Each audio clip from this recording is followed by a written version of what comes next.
കാലാവസ്ഥാ വാർത്തയിലേക്ക് സ്വാഗതം. തോരാത്ത മഴയെ തുടർന്ന് വില്ലുപുരം ജില്ലയിലെ തലവനൂരിൽ തേൻപന്നൈ നദിക്ക് കുറുകെ നിർമ്മിച്ച ചെക്ക് ഡാം ചൊവ്വാഴ്ച തകർന്നതായി അധികൃതർ അറിയിച്ചു. ഒരു വർഷത്തിനിടെ ഇത് രണ്ടാം തവണയാണ് ഡാം തകരുന്നത്. ഈ വർഷം ജനുവരിയിൽ മഴയിൽ തകർന്ന അണക്കെട്ടിന്റെ ഒരു ഭാഗം പൊതുമരാമത്ത് വകുപ്പ് പുനഃസ്ഥാപിച്ചിരുന്നു. AIADMK ഭരണകാലത്താണ് 25 കോടി രൂപ ചെലവിൽ അണക്കെട്ട് നിർമ്മിച്ചത്. 2020 സെപ്റ്റംബറിൽ മുൻ തമിഴ്നാട് നിയമമന്ത്രി CV ഷൺമുഖം ഉദ്ഘാടനം ചെയ്യുകയും ചെയ്തു. ജനുവരിയിൽ ഏനാത്തി മംഗലത്തെ ചെക്ക് ഡാമിന്റെ ഒരു ഭാഗം തകർന്നതിനെ തുടർന്ന് ജലസേചന ചാലുകളിലേക്ക് വൻതോതിൽ വെള്ളം ഒഴുകിയെത്തിയപ്പോൾ ജനരോഷമുയർന്നിരുന്നു.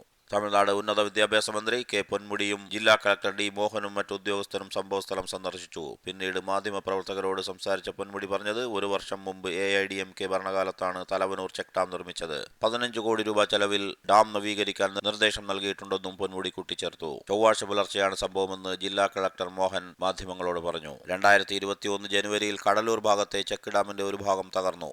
ഇപ്പോൾ വില്ലുപുരത്തുള്ളത് മഴയിൽ തകർന്നിരിക്കുന്നു. ചെക്ക് ഡാം സൈഡ് ബണ്ടിൽ നിന്ന് വേർപെട്ടു. ഇത് മണ്ണൊലിപ്പിന് കാരണമാവുകയും ഗ്രാമത്തിൽ വെള്ളം കയറാൻ കാരണമാവുകയും ചെയ്യും.